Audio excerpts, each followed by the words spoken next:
Please, our last competitor. A warm welcome to Bartosz Liedke.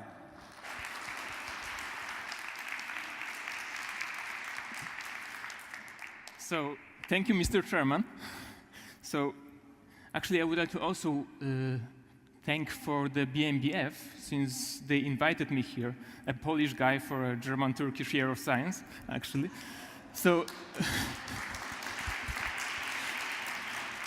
so what I will talk about, I will try to explain you why the power of the sun is actually all we need for a power plant. So this is actually the place where I come from now. This is Dresden, Helmholtz-Zentrum, Dreseden-Rossendorf. This is really nice, beautiful place, but it not always be so nice. So during the GDR times, it was actually a nuclear research facility. It was quite famous in that region. So it's really hard to believe, but that at the moment there are still some people there working on renewable energies there. So, but let me talk about very beginning. So what about the world and the energy in the world?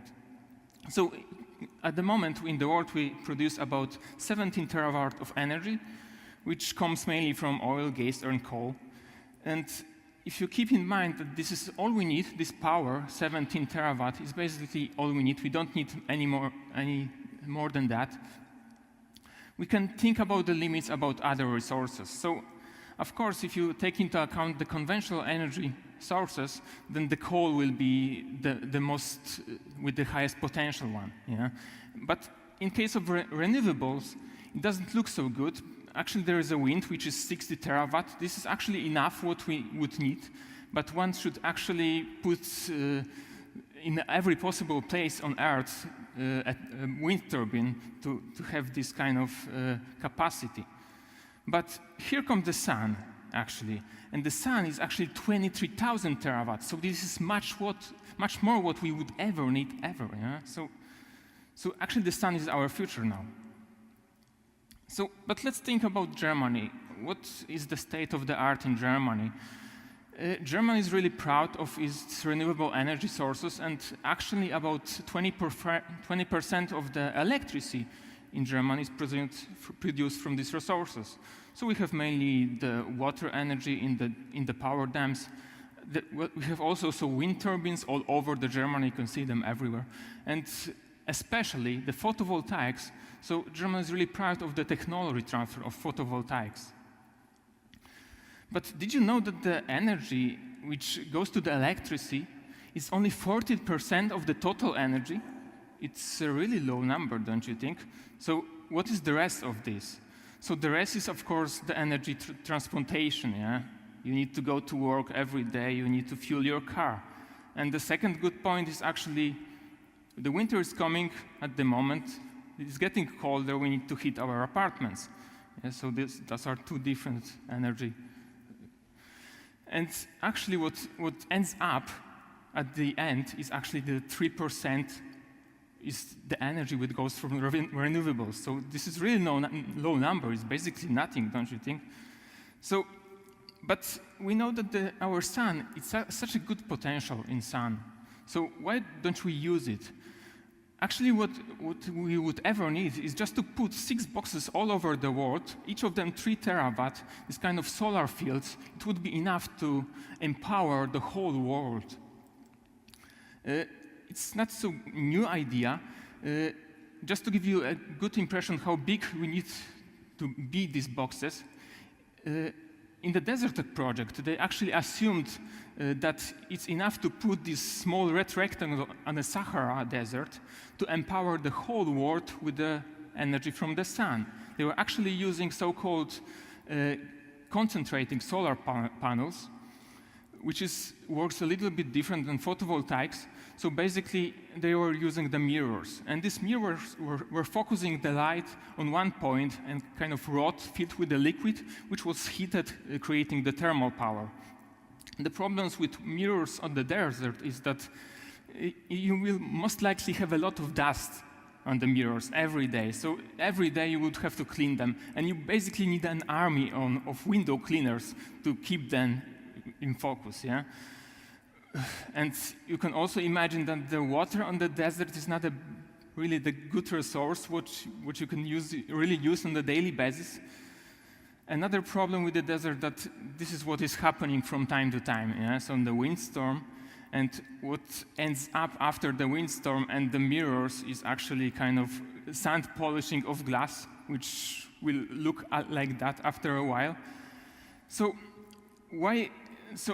in Sahara, it's actually much better to use this instead of this. So we should probably use photovoltaics.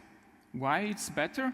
So we don't have to clean them so often, because the point is that we don't have to reflect the light, we just have to absorb the light. It's a completely different process. Yeah?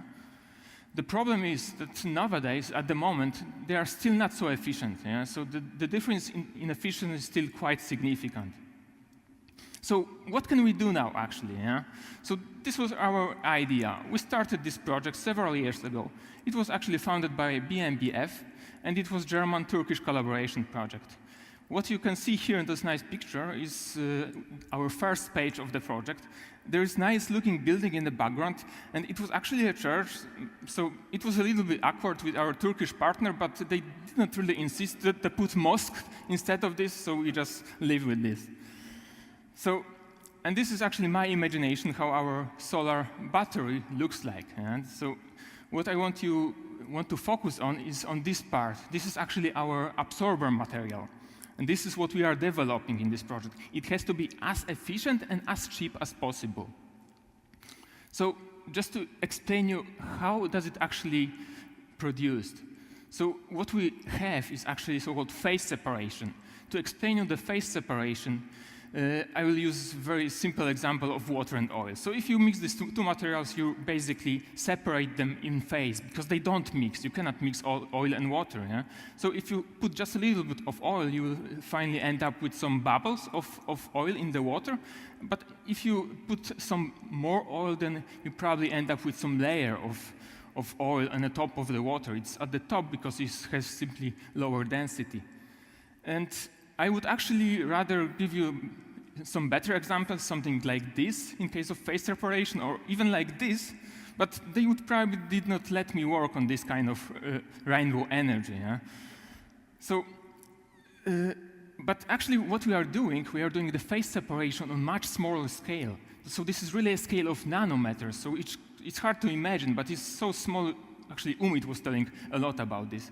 So, and more than that, what we have actually similar concentration of both materials. So we end up with slightly different structure. If you now make this phase separation, this is what we are actually obtaining using this. So it's kind of interconnected nanostructures. We call it percolated nanostructure because it's connected. So this is how does it look like.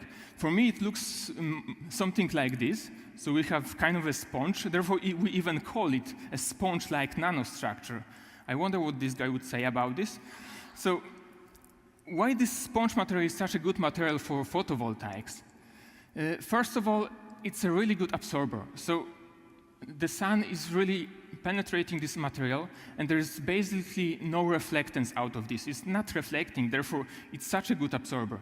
And more than that, the sun is actually generating electrons in this material because it has high enough kinetic energy.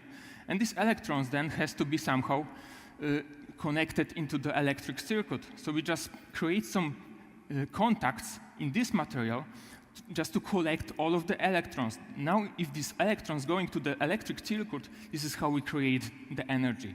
This is our electric energy created. So in this material especially, it's very easy to make this kind of connection. It is because it is so percolated, it's so interconnecting that it's really easy to make these electrons in movement. So this is very, very efficient material. And other than that, it has to be cheap. Yeah? So if we really want to think about industry, it has to be cheap. So it actually is cheap because it contains of very fundamental two materials, which is silicon and glass. So both of them are conventionally used in every production line. So they're not expensive, they're high application. And what you need, in principle, is only one additional annealing step in your PV production line, which is actually the phase separation. This is why it is so cheap. So, what can we do now with this knowledge, actually? Yeah? So, I told you that within this project, we are actually able to predict, we are producing and even analyzing very nice material, which is actually quite promising material. Yeah? So, what I would even say, we should use this material, we should use this sponge and cover the whole world with this sponge. Because actually, the power of the sun is all we need for the power plant. Or I would even say the power of the sponge is all we need for the power plant. Thank you for your attention. Thank you very much, Bartosz Liedke. Our final contestant, the guy that loves sponges. And if your brain is not a sponge yet, please use your last capacities for your last and final vote.